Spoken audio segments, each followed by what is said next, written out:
কথায় আছে না যে সালনাই কুত্তার বাগানাম। বিএনপির কথাই বলতে চাই, একটু উদাহরণ দিতে চাই। বিএনপির কিছু সংখ্যক নেতা, একদম বিএনপির যারা খড় রাজনীতিবিদ রয়েছে, দীর্ঘদিন ধরে জেল জুলুম অত্যাচার সহ্য করেছে, তাদের মধ্যে কিছু রয়েছে। আবার যারা মনে করেন নব্য বিএনপি, হঠাৎ করে অন্য রাজনৈতিক দল থেকে আবির্ভাব ঘটেছে, তাদের ক্ষেত্রে এই বিষয়টি লক্ষ্য করা যাচ্ছে। বিএনপি দীর্ঘদিন লড়াই করেছে, তাদের যে লড়াই সংগ্রাম এবং সেই লড়াই সংগ্রামের সাথী ছিল, কাঁধে কাঁধ মিলিয়ে যে রাজনৈতিক সংগঠনটি তাদের সাথে একাত্রতা পোষণ করেছে, একসাথে কাজ করেছে। জানেন তো দলটির নামটি হচ্ছে জামায়াত ইসলাম। এবং জামাতের ইসলামের সাথে তাদের একটি ঘনিষ্ঠ সম্পর্ক হয়েছে, ছিল।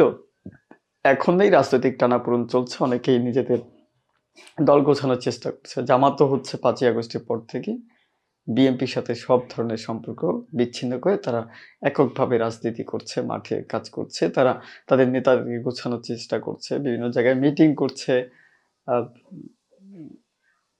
নির্বাচন প্রচারণা চালাচ্ছে, প্রতিনিধি দিচ্ছে বা হচ্ছে প্রার্থী বাছাই করছে। এ ধরনের কার্যক্রম চলমান রয়েছে। রাজনৈতিক কার্যক্রম যেটাকে বলে, ভোটের আগে যেটা হয় সেটাই। যেহেতু ভোট আসছে, অন্তর্বর্তীকালীন সরকার ভোট দিয়ে, তা নিয়ে একটি রমরমা ভাব চারিদিকে চলমান রয়েছে। তো সেক্ষেত্রে বিএনপির একজন নেতা, মানে খুব দাপুটি নেতা তার মনে হচ্ছে আমার কাছে। অবস্থান যেরকম হোক না কেন, খুব দাপট নিয়ে কথা বলে, দাপট নিয়ে কথা বলে।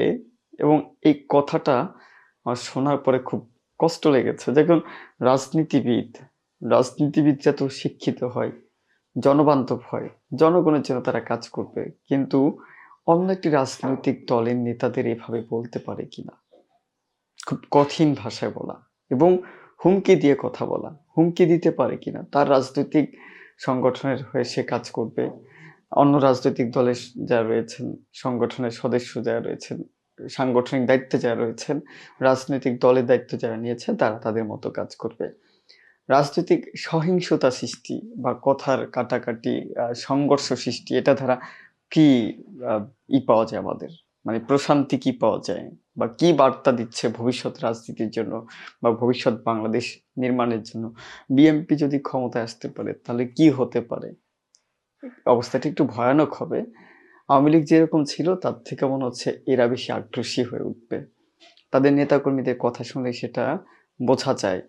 যেমন এই নেতা বলতেছে, জামাতের এক নেতাকে উদ্দেশ্য করে, বাংলাদেশ যে শ্রমিক ফেডারেশনের জামাতের নেতাকে হুমকি দিয়ে বলছেন যে তিনি জামাতের নেতার কলিজা টেনে বের করে ফেলবেন এবং তার দলকে, জামাতকে নিশ্চিহ্ন করে দিবে।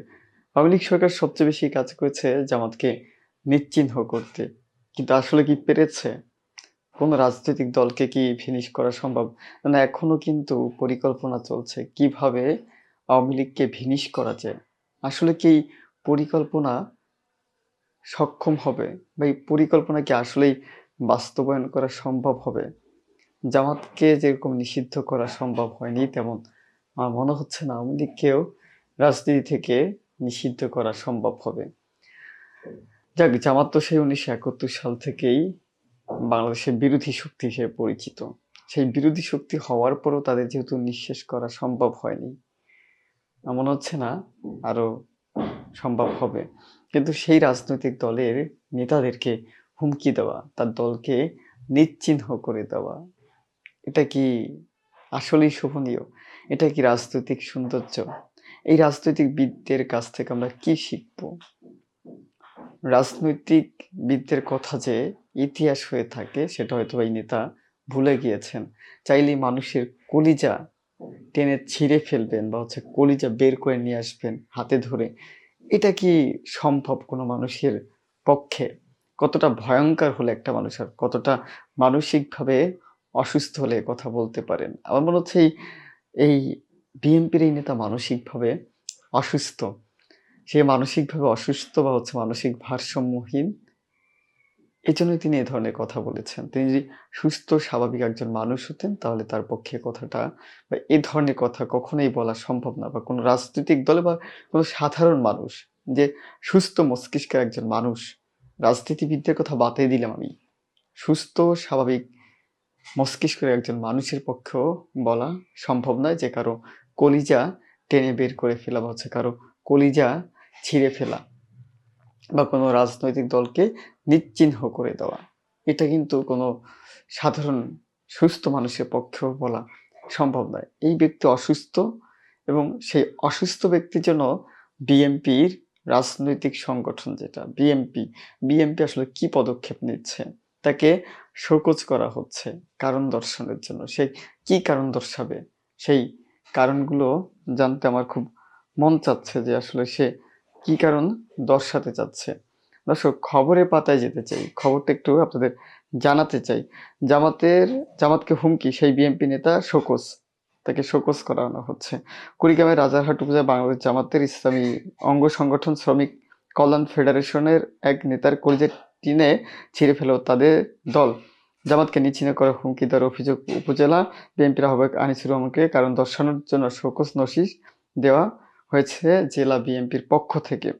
বৃহস্পতিবার পহেলা মে জেলা বিএনপির সদস্য সচিব সোহেল হোসেন কায়কোবাদ স্বাক্ষরিত নোটিশ ওই বিএনপি নেতা বরাবর পাঠানো হয়েছে। আগামী 24 ঘন্টার মধ্যে নোটিশের জবাব দিতে বলা হয়েছে। সোহেল হোসেন কায়কোবাদ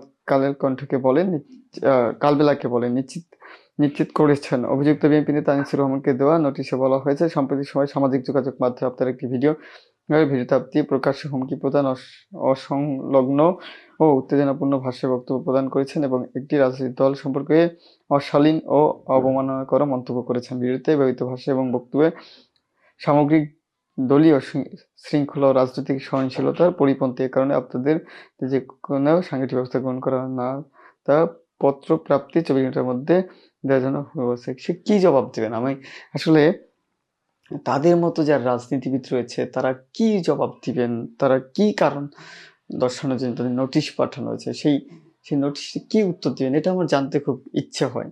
বিএনপি একটি বড় ধরনের একটি রাজনৈতিক সংগঠন।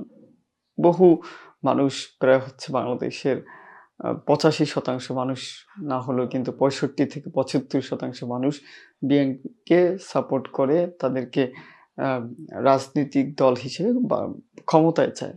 ভোটের মাধ্যমে তাদের নির্বাচিত করতে মানুষ আগ্রহ। সেই নেতা, সেই রাজনৈতিক দল যাদের নেতা ছিলেন আহ, শহীদ প্রেসিডেন্ট জিয়াউর রহমান, সেই ব্যক্তি রাজনৈতিক সংগঠন, তার প্রতিষ্ঠিত রাজনৈতিক সংগঠন, পরবর্তীতে মাদার অব ডেমোক্রেসি খেতাবপ্রাপ্ত বিএনপির চেয়ারপারসন বেগম খালেদা জিয়া, তার তার রাজনৈতিক সংগঠন, যে রাজনৈতিক সংগঠনে যে দায়িত্ব রয়েছেন বেগম জিয়া, তিনি কিন্তু এই বাংলাদেশের জনগণের কথা চিন্তা করে অনেক সুযোগ সুবিধা থাকার পরে আওয়ামী লীগের নির্যাতন সহ্য করে কিন্তু দেশ ত্যাগ করেনি। দীর্ঘ 15 বছর, 15.5 বছর লড়াই করেছে বাংলার জমিনে।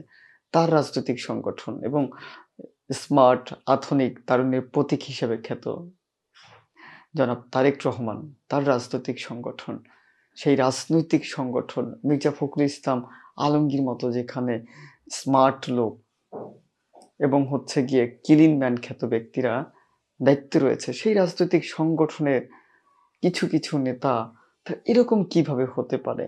এরা কি মানুষ নাকি অন্য কিছু? আমি প্রথমেই বলেছি যে এই রাজনৈতিক হয়তোবা অসুস্থ। একজন সুস্থ মস্তিষ্কের মানুষ কখনোই এই ধরনের কথা বলতে পারে না। ভালো থাকবেন, সুস্থ থাকবেন, শুভকামনা।